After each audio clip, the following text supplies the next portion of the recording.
Demand for money. So far, we have known that demand for money is due to the liquidity preference of money, according to Keynes. Now, accordingly, we see that money is demanded for two motives, and these motives are number one, transaction demand or transaction motive. What is this transaction motive? So, transaction demand for money is the amount of money which is required for current transactions of individuals and firms.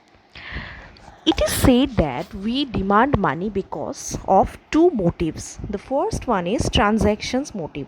Transaction motive, in simple words, can be defined as the need for money for our daily to daily day needs of money.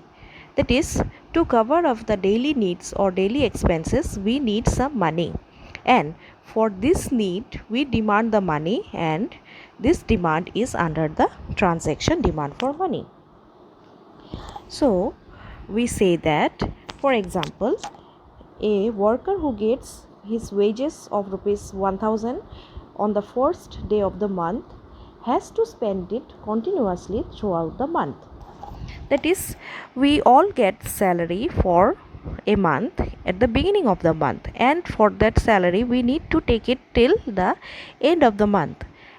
So the transaction demand is that demand for money which we demand due to meeting our expenses from our daily to daily life. And the second motive for which money is demanded is the speculative demand for money.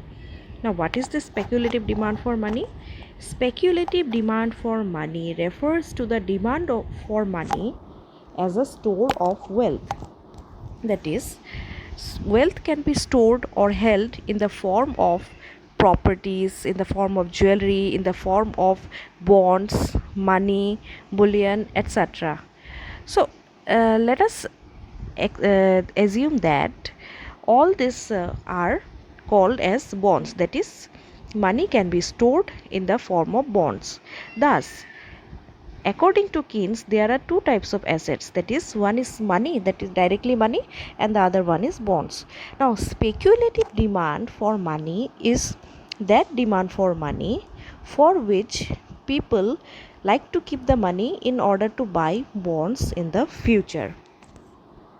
That is, and bonds are those things which offers us a certain rate of interest at a certain price, and the rate of interest keeps on changing. For example, right now if you buy a bond of 1000, it may be giving you a percentage or rate of interest of 4%, but in the future it may happen so that the bond prices may fall down and the rate of interest may go up to 5%. Now, if you buy now, that will be loss, because in the future you are expecting the rate of interest to rise to 5%. Therefore, for this unforeseen things for which we do expect or we speculate that the percentage may increase and we can get more profit or we can get more interest, for such situation we keep some money in our hand, which is known as the demand for money on speculative motive.